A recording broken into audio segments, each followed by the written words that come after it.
ஜூலை 27 வரலாற்றில் இன்று 1663 அமெரிக்க குடியேற்ற நாடுகளுக்கு ஆங்கிலேய கப்பல்களிலேயே பொருட்கள் அனைத்தும் அனுப்பப்பட வேண்டும் என்ற சட்டம் மூலம் இங்கிலாந்து நாடாளுமன்றத்தில் நிறைவேற்றப்பட்டது. 1862 சான் பிரான்சிஸ்கோவிலிருந்து பனாமா நோக்கி சென்று கொண்டிருந்த கோல்டன் கேட் என்ற கப்பல் மெக்சிகோவில் தீப்பிடித்து மூழ்கியதில் 231 பேர் பலியாகினர். 1880 இரண்டாவது ஆங்கிலேய ஆப்கானிய போர் மாய்வாண்ட் என்ற இடத்தில் ஆப்கானிய படைகள் முகமது ஆயூப் கான் தலைமையில் பிரித்தானியரை வென்றனர். 1890 டச் ஓவியர் வின்சென்ட் அண்ட் கோ தன்னைத்தானே சுட்டு 2 நாட்கள் பின் உயிரிழந்தார். 1921 இயங்குநீர் இன்சுலின் இரத்த சர்க்கரையை கட்டுப்படுத்துவதாக டொராண்டோ பல்கலைக்கழக ஆய்வாளர்கள் கண்டுபிடித்தனர்.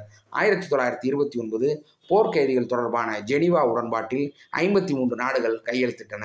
1955 மலேசியாவின் முதலாவது தமிழ் நாடாளுமன்ற உறுப்பினராக வி.தி. சம்பந்தன் தேர்ந்தெடுக்கப்பட்டார்.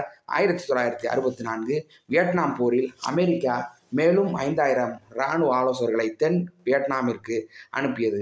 1875 விடுதலை புலிகள் முதலாவது ஆயுத தாக்குதல் நடத்தப்பட்டது.